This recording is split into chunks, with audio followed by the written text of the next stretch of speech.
Here we go. Okay, introduce yourself. Hey, I'm Paul Gaffney. I'm a Senior Vice President at the Home Depot. Okay, who is the person that you consider as a role model early in your life? Early in my life, my earliest role model, I'm torn between my fifth grade teacher, Al Abella, and my high school football coach, Carlin Lynch. Yes. I'll go with Carlin Lynch, my high school football coach. Okay, how and why does that person impact your life? He saw his role as larger than his job. So his job was football coach, but he saw his role as helping boys become men. True. Yeah, a lot of football coaches do that. Yeah. I think that's an important leadership lesson, though, is understanding that your role may be larger than your job. Very true, very true. Okay, how did you decide to pursue the career that you're currently working in? I don't think I ever decided. I've always wondered that. Yeah, I don't think I've ever decided. I think anyone who tells you they decided is probably telling a little bit of a fib. Yeah, because it's almost impossible to plan for being a VP. Yeah. All right, what are the most important decisions that you face daily as a leader in your organization? Well, the most important decisions I face daily. I think, we control essentially a lot of resources, and we are trying to make sure that people have meaningful jobs while putting those resources to good use. And the toughest decisions are always around, are you using the resources wisely? And then when you give people assignments, are you giving them assignments that they're going to find rewarding? I think those are the two most challenging things almost every day. True. How do you maintain you or your team's daily motivation and inspiration despite the obstacles and setbacks? I don't think a leader can take responsibility for motivation. True. I think motivation, the kind of motivation that you want to tap into, is motivation inside of people. But leaders are responsible for inspiration. And so I do take great responsibility for making sure that on a very frequent basis, folks understand the vision that we're pursuing and the role that they can play in making that vision a reality. Okay. All right. How do you foster a creative and innovative thinking within your organization? Asking a lot of questions. Very true. Because if you don't ask questions, you don't know. Yeah, and people are not going to be creative if you are largely telling them what to do. No. We'll just follow. Yeah. Very true. Very true.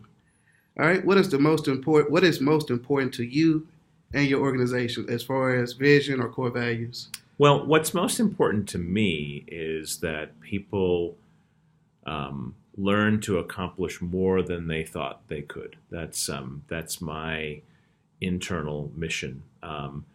We have the good fortune of working for a company that has some well-articulated values, and the values of the Home Depot are very important values to me as well. So right adjacent to my core mission of helping enable people to do more than they thought they otherwise could are the company values.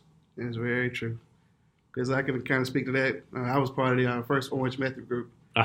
So, initially going there, it was like, I somewhat know how to read code, but I'm not sure I can do it. Yep. But after going through it, you see like, this was easy. There you go. Yeah, so just more than you thought you could do. Fantastic. Yeah, very true.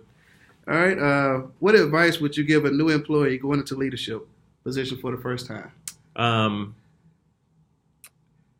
Recognize that leadership is not an assignment, that it is something that's earned. And I think a lot of people mistake leadership with positional leadership, that you're becoming a leader because you got a certain role. There are a lot of people who have management roles who need to become better leaders. So I think that's number one, is recognize that leadership comes from how you are, not what box you have on the org chart. Very true. What are the most useful resources that you could recommend for someone looking to gain a better perspective into becoming a better leader? I would say start cultivating a list of who you recognize as great historical leaders and read their biographies. Yeah. Okay. How do you decide who the best candidate is for your team or organization? That's a great question. I don't know that there's a really good answer because you sometimes don't really know until the person is in the role whether you made a good choice or not. But I think that you try to diagnose as much about what makes that person tick as possible and make sure they're good values alignment, that they've got competency in the areas where you need competency. And that's, I think, the best you can do. Okay. All right. What are the most lacking traits among the leaders today? I think that the best leaders have figured out how to get their ego out of the equation, and are primarily connected with the reality, the humble reality that for the most part we're all wrong a lot. And the most important thing is, what do you do when you learn that you are wrong? I think in terms of your question, what's missing, I think there are still too many leaders who believe that their job is to be right. True. And then things aren't very comfortable when it turns out that they were wrong. But that's not good because you're wrong a lot. And so if things aren't comfortable when you're wrong and you're wrong a lot, things aren't comfortable a lot. True. And that's not good for folks. No, it's not at all. All right. What are the most pressing challenges that leaders are facing today and why? I think I'm going to answer in terms of leaders in growing companies, because and that would apply to us. I think the biggest challenge in growing companies is to hire enough talent to keep up with growth. I think there's a general talent shortage.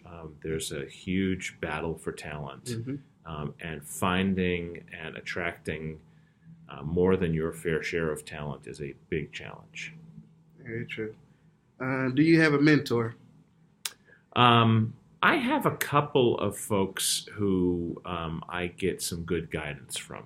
Okay. If so, what traits are you seeking in that mentor? Why? Total honesty. Yes. So,